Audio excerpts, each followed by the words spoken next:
E aí pessoal, tudo bem? Achei mais um Pérolas do 1001 que o Mário Vargas Llosa... Que até o Mário... O Vargas Llosa. Vargas Llosa. Que até o Mário... Caracas, meu. Nossa Senhora. Relaxa. E aí pessoal, tudo bem? Achei mais um livro que é um Pérolas do 1001, que inclusive o Mário Vargas Llosa corrobora. Ele diz que é um livro magnífico, um dos melhores livros que ele já leu em muito tempo, um autor contemporâneo espanhol, publicado em 2001 e que de fato vai para o Pérolas do 1001. Pessoal, bem-vindos a mais um vídeo do canal. Meu nome é Norton, é um canal compartilhado com a minha irmã Natália. Deixem um like, compartilhem, nos sigam também no Instagram, a gente vai deixar aqui os arrobas. E hoje, pessoal, eu queria falar sobre um livro que é 5 estrelas. Quando eu terminei o livro, eu falei, cara, que livro magnífico, um arraso, 5 estrelas, favoritado. E eu queria muito falar sobre ele, porque é um livro que eu vejo que tem muito pouco conteúdo sobre ele na internet, que é Soldados de Salamina, do Javier Cercas. De novo, ele é um autor espanhol contemporâneo. Eu vou te dizer que a Biblioteca Azul, que é o livro, a editora que publica esse livro, tem tido, na minha opinião, um excelente catálogo. Tudo que eu tenho lido deles eu tenho achado muito legal. É uma edição muito confortável, página amarelada, tem um bom espaçamento, tem um bom respiro entre as páginas. Tem aqui uma boa sinopse também na orelha, eu achei muito... que acrescenta bastante coisa aqui, não tem spoiler. Mas é um livro que realmente merece ser falado, merece ser conhecido, e eu já digo por quê. Bom, galera, um breve resumo aqui para a gente poder entender do que se trata esse livro. Ele vai falar sobre um personagem que ele foi condenado à morte, que foi para um pelotão de fuzilamento, e ele consegue escapar desse pelotão. Isso está logo no início do livro. E daí quando ele está fugindo na floresta e tal, tem um soldado que estava à procura dele, que o encontra e não o mata. Eles se encaram, eles se olham de frente,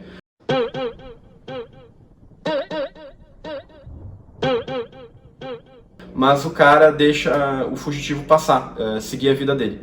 E aqui o que a gente vai ter é, de fato, um thriller literário. Por que é um thriller? Porque tem um jornalista, que é um alter ego do autor, que está pesquisando esse cara que conseguiu escapar do fuzilamento. Ele meio que vira um herói nacional, o soldado que consegue escapar. Ele vivia no contexto da ditadura de Franco, né?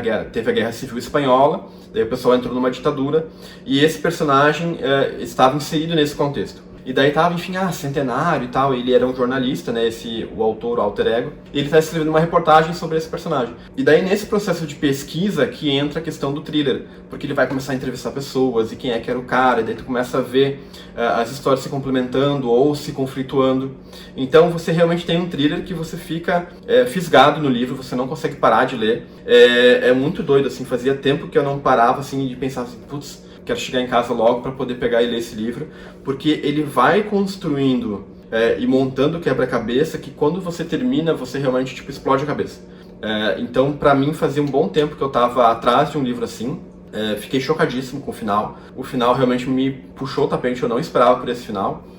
Eu tô passada, chocada. E é um livro assim, que se você tiver na estante, leia, porque de fato é um livro pouco conhecido e que é uma pena, porque realmente ele é um livro incrível.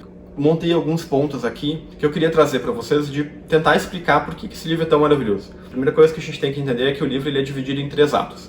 O processo de pesquisa a respeito desse personagem, né, porque esse jornalista ele é um escritor meio frustrado e tal, ele tá meio, enfim, tá lá escrevendo a matéria porque tem que escrever, e daí ele começa a ver que tem um caldo nessa história. Então ele começa a fazer pesquisa, começa a falar com pessoas, começa a atrás de diários, de cartas, de reportagem e tal. Então esse é o primeiro ato. O segundo ato, ele realmente para o livro, ele dá uma quebra e a gente vai ter o próprio livro sendo escrito. Então, nesse processo de pesquisa, então, o autor, que é o Javier, que é o autor-personagem, né? Ele está pesquisando então sobre o Rafael Sanches, que é então esse soldado que era para ser fuzilado e conseguiu escapar. E daí, nesse processo de pesquisa, ele vê que ali dá um caldo, ali dá um livro, e ele fala assim, não, eu vou escrever um livro baseado em fatos. Então, o segundo ato é o livro pronto. Daí a gente começa a ler, digamos, como se fosse uma biografia desse Rafael Sanches, que foi esse soldado que escapou do pelotão de fuzilamento. Então a gente tem esse Rafael Sanches, né, que ele era um personagem importante dentro do contexto da Guerra Civil, era membro da Falange, e a gente vai ter então todo esse arco da vida do cara, até ele conseguir, né, o escapar ali do processo de fuzilamento e até depois pós-guerra civil que acontece com ele. Só que quando a gente termina essa segunda parte do livro, ele é uma escrita fria, meio seca, meio... Parece que realmente o livro fica faltando alguma coisa. E daí é curioso, porque daí o livro começa a terceira parte com o autor personagem falando assim, pá, esse meu livro aqui tá pronto, mas ele tá incompleto. Falta um tempero, falta um tchan ali. E daí o que é esse tchan que falta? É meio que você achar um herói pro livro. Tudo bem que o herói ali talvez fosse o Rafael, mas ele é um personagem que você não se apega a ele. E daí o cara fala assim, cara, falta alguma coisa. E daí o cara vai então atrás desse complemento do livro, que é o herói, né, nessa história, para ela se complementar. Então, basicamente, é essa a sinopse do livro. Mas por que eu acho que ele é tão incrível? Eu acho que, de alguma forma, vamos ver se faz sentido, tem muito livro desses thrillers que a história ela é conectada de forma meio que linear, né, horizontal. Você tem ali o personagem que é morto, você tem a polícia chegando, e você começa a investigar ali as testemunhas, e daí você tem o desfecho no arco final. Esse aqui, ele é vertical, porque você tem o autor do livro, que é um personagem, contando como é que ele escreveu um livro sobre esse personagem emblemático na Espanha. Ele é vertical. E essa conexão pra mim na hora fez muito sentido, não sei se vou fazer aqui, mas ele tem essa conexão, ele é todo encadeado e as engrenagens funcionam muito bem. Ele vai te dando pistas ao longo do livro, que depois no final você fala assim, isso aqui puxa aquela coisa lá atrás e tal. Isso eu achei muito bom. E ele emula muito uma espécie de documentário ficcional. Porque é como se você estivesse lendo um documentário ficcional. Você tem ali o Rafael e você conversa com pessoas que de fato existiram, porque inclusive o Roberto Bolanho em algum momento vai aparecer no livro, ele vai ficar amigo, e você tem toda essa pesquisa de como é que aconteceu. Então ele é um formato meio documental, mas ele ao mesmo tempo é ficcional. A gente vai ter aqui também um elemento que eu achei muito interessante, que o autor usa muito bem, que é o conceito de a arma de Tchaikovsky, que é aquele esquema de técnica narrativa que quando você, por exemplo, você chega numa casa, você está descrevendo a cabana, e você começa a dar muita ênfase, por exemplo, numa arma que tem em cima da chaminé. Ela tem um cano assim, a madeira de tal árvore e tal. Por quê? Porque em algum momento vai chegar alguém, sei lá, um urso, um bandido, e daí você vai, tem essa arma, você vai pegar essa arma para poder se defender. Quando você dá ênfase em alguma coisa, é esperado, como recompensa para o leitor ou para o telespectador, que aquela evidência que aconteceu no início do filme ou do livro seja usada para o desfecho final do livro ou do momento daquilo que você está assistindo. Para que não pareça simplesmente que a pessoa tirou do nada uma arma e conseguiu se defender, né? Então, assim, ele tem que ter sentido. E aqui a gente vai ter que ter um esquema para a gente entender o final, que ele é contado no meio dessa parte desse segundo ato, dessa narrativa. Ele coloca ali um negócio que parece... Ele dá uma ênfase ali, mas assim, você não diz que aquilo é importante. Parece uma mera curiosidade de um momento que ele estava lá no campo de concentração, que ele vê alguém. E quando no final ele revela o que é o grande desfecho, você percebe que aquilo já estava sendo plantado lá atrás. Então esse esquema de você dar as pistas e elas terem um significado adicional no final do livro é muito legal, e o autor faz isso em vários momentos da narrativa, que eu achei muito interessante, muito bem feito.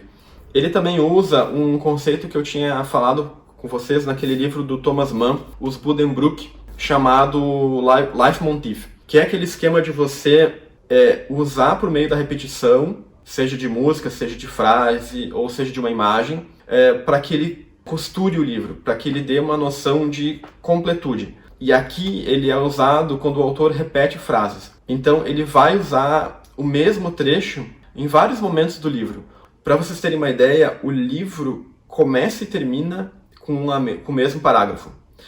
Ele ao longo do livro, da história, ele vai repetir outras frases também dessa biografia que ele está escrevendo. Então ele vai completando esses momentos, assim. E essa ideia de você, pela repetição, você também fazer os ganchos, porque não é só peguei uma pista que ele deixou plantada lá atrás. É ele repetir frases e parágrafos do próprio material que ele está escrevendo e ir trabalhando isso de formas diferentes ao longo da narrativa. Isso dá um efeito de...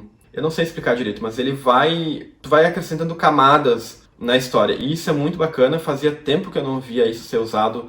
Ele só usa isso como gancho para que você vire chavinhas na sua cabeça ao longo da leitura. Isso é bacana. E eu acho que daí, nessa conversa com o Bolanho, que é um personagem real, mas que aparece dentro da ficção, a gente vai ter uma discussão muito legal entre os dois. Ele te dá a sensação de que você fosse um amigo íntimo desse autor. Para quem não lembra, o Roberto ele escreveu aquele livro 2666, entre outros, né, um autor super conhecido latino-americano, e ele é meio bonachão, ele conta uma história pro personagem, e eles têm uma discussão muito legal sobre o herói, o que é o herói, por que o personagem vira um herói, que é muito bacana, que vai fazer todo sentido, e daí é ali que o cara tem a sacada de que tá. Então realmente o que falta no meu livro é um herói. E o Bolanho conta uma anedota, porque eles estão ali bebendo, fumando, na Espanha, aquela coisa, né, calor e tal. E eles começam a falar, tipo, do passado. E nesse falar do passado, o cara, ele fala assim, cara, esse cara que tu me contou, essa história faz todo sentido no meu livro. E essa terceira parte do livro é ele indo atrás desse herói. E daí ele acha um cara num asilo, e daí tem todo um negócio que eu não quero contar pra vocês porque vai estragar a leitura. Mas que é fenomenal esse processo dele concluindo o livro por meio de uma dica que o Bolanho deu, e ele deixa um final meio em aberto, não é que ele deixa em aberto, mas ele te sugere algo e que você mesmo quer concluir aquilo, você quer que aquilo seja verdade. Então fica o questionamento se aquilo de fato aconteceu, como ele escreveu, ou se aquilo é tudo uma obra da imaginação do cara que usou ali uma flexibilidade dos fatos para construir o livro dele. É muito interessante, eu acho que é muito rico, e é esse esquema que emula um thriller. Ele realmente um processo de entender o que aconteceu, quem é que eram os personagens, e se aquilo de fato é você tentar descobrir aquele mistério. E para mim foi um livro maravilhoso, de novo. Eu recomendo muito quem tem esse livro, pegue para ler. É uma leitura fluida. Claro, a segunda parte ele vai dar uma travadinha, não vou negar ali. Mas ela é fundamental porque é ali que o autor organiza as peças do tabuleiro, e é ali que você vai identificar as lacunas que faltam e que ele vai tentar preencher nessa terceira parte do livro. Quando volta para o autor-personagem, a história engrena ali na terceira parte, ali, que é de uma qualidade muito boa. Recomendo muito. Ele tá vivo, gente, tem muito material dele no YouTube, é muito legal de ouvir palestras dele, entrevistas dele. É um cara que tem uma visão muito bacana do mundo, da vida, sobre literatura. Então me deixem um like, compartilhem o vídeo, nos sigam também nas redes sociais e até breve.